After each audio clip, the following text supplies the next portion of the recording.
Olá pessoal, graça e paz. Sejam muito bem-vindos e bem-vindas a esse espaço. Eu sou o pastor e professor Jeová Rodrigues.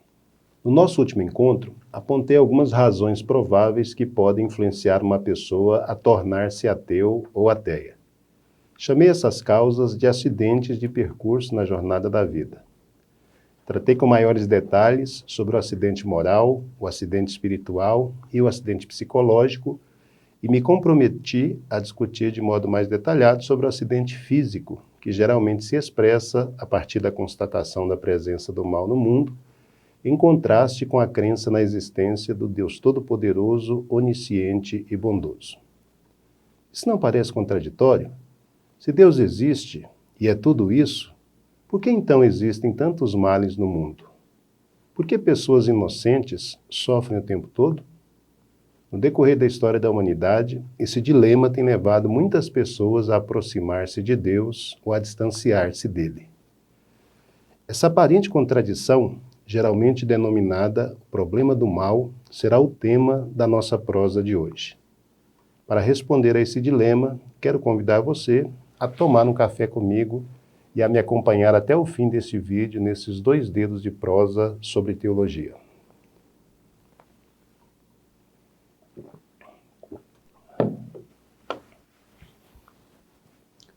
Se você ainda não assistiu o vídeo anterior, que leva alguém a tornar-se ateu, seria bom assisti-lo antes de prosseguir.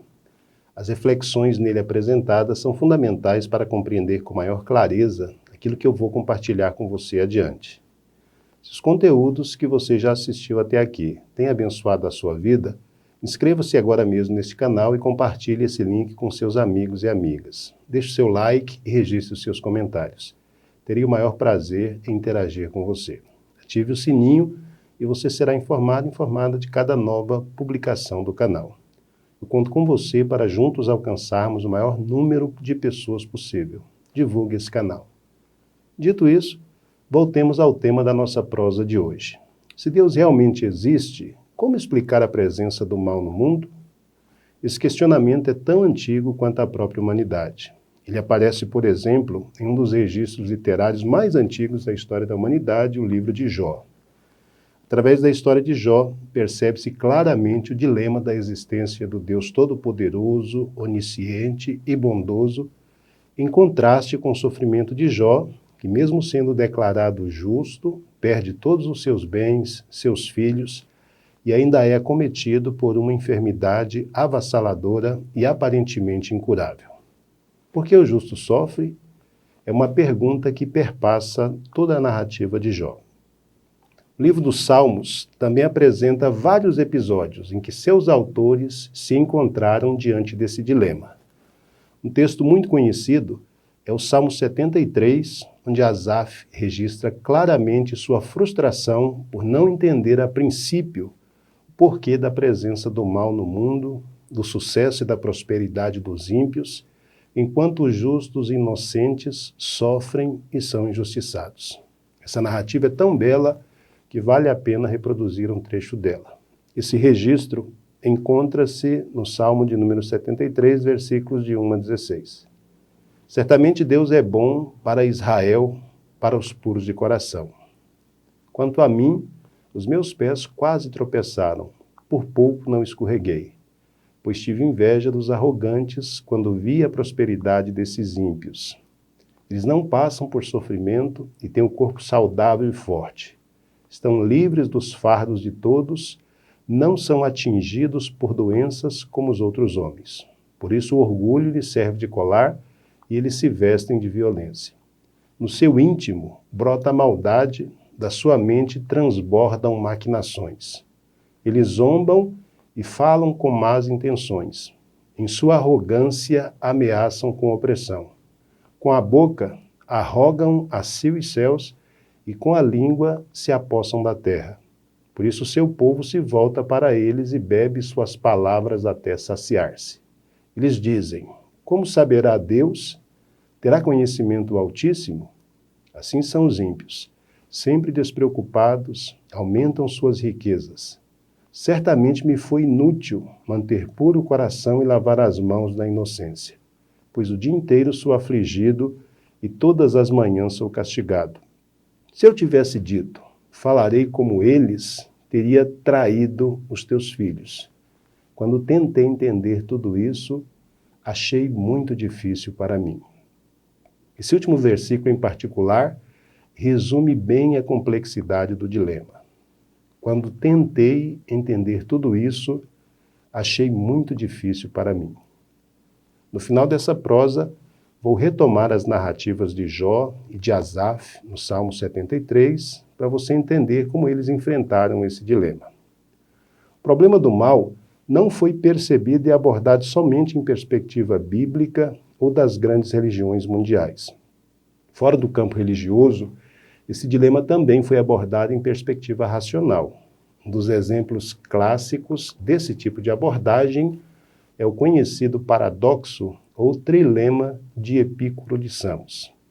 Epícuro foi um filósofo grego do século IV a.C., que se propôs a demonstrar a partir da razão e da lógica a impossibilidade da existência de Deus, e diga-se de passagem, o Deus judaico, diante da presença do mal no mundo. O trilema de Epícuro confronta três características de Deus: a sua onipotência, a sua onisciência e a sua onibenevolência, com a presença do mal no mundo. Sua argumentação é falaciosa.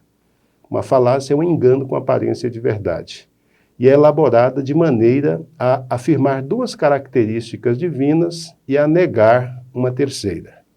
Se uma das três características divinas que ele escolheu pudesse ser negada, então, concluiu Epícuro, estaria provado que Deus não existe. Observe a seguir como Epícuro estruturou o seu pensamento lógico. Lembre-se que ele contrasta a onipotência, a onisciência e a onibenevolência de Deus com a presença do mal no mundo. Segundo Epícuro, enquanto onisciente e onipotente, Deus tem conhecimento de todo o mal e poder para acabar com ele, mas não o faz. Então, conclui Epícuro, ele não é bondoso. Enquanto onipotente e onibenevolente, então Deus tem poder para extinguir o mal e quer fazê-lo, pois é bom, mas não o faz, pois não sabe o quanto mal existe e onde o mal está. Então, conclui Epícuro, ele não é onisciente. Enquanto onisciente e onibenevolente, então, Deus sabe de todo o mal que existe e quer mudá-lo, mas não o faz, pois não é capaz. Então, conclui Epícuro, ele não é onipotente. A partir desse raciocínio circular, Epícuro chega à conclusão de que Deus, especificamente o Deus do judaísmo, não existe. Mas será que a solução para esse dilema milenar é tão simples assim? A título de curiosidade, Epícuro não era ateu. Ele só não conseguia admitir a ideia de um Deus que se envolve na história dos seres humanos.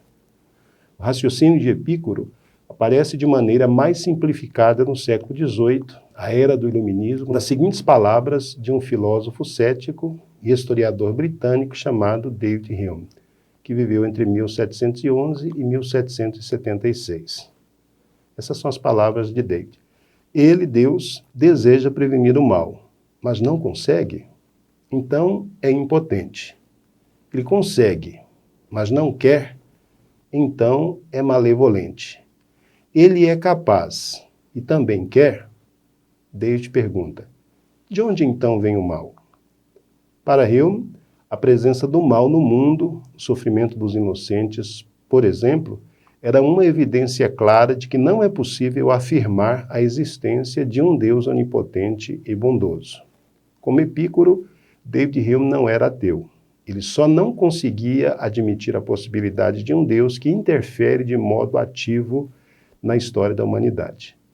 As respostas apresentadas por Epícuro e por David Hume e por grande parte daqueles que se declaram ateus atualmente como solução para o problema do mal são simplistas, reducionistas e refletem muito mais um mal-estar pessoal diante do axioma da existência do Deus pessoal que se envolve em nossa história do que qualquer outra coisa. Não é curioso o fato de que geralmente as pessoas que assumem essa postura e chegam a essa conclusão sejam as pessoas que filosofam sobre o sofrimento dos inocentes e não necessariamente os inocentes que sofrem? Você sabia que a maior concentração de ateus no mundo encontra-se nos países europeus ocidentais, como Suécia, Dinamarca, Noruega, Finlândia, Holanda, França e etc.? Não é impressionante o fato de que aqueles que são mais ricos, mais educados, que menos sofrem injustiças sociais e que têm melhores condições para evitar o sofrimento, são os que mais negam a existência de Deus? Em contrapartida, você sabia que a maior concentração de religiosos do mundo encontra-se justamente em países africanos, do Oriente Médio, do leste europeu e da América Latina? O que impressiona nesse caso é que essas são as regiões, em grande parte, assoladas pela pobreza e pela miséria, onde ocorrem as maiores injustiças sociais e onde as pessoas estão mais expostas ao sofrimento. Pelo que eu disse até aqui, deve ter ficado claro que as coisas não são tão simples assim.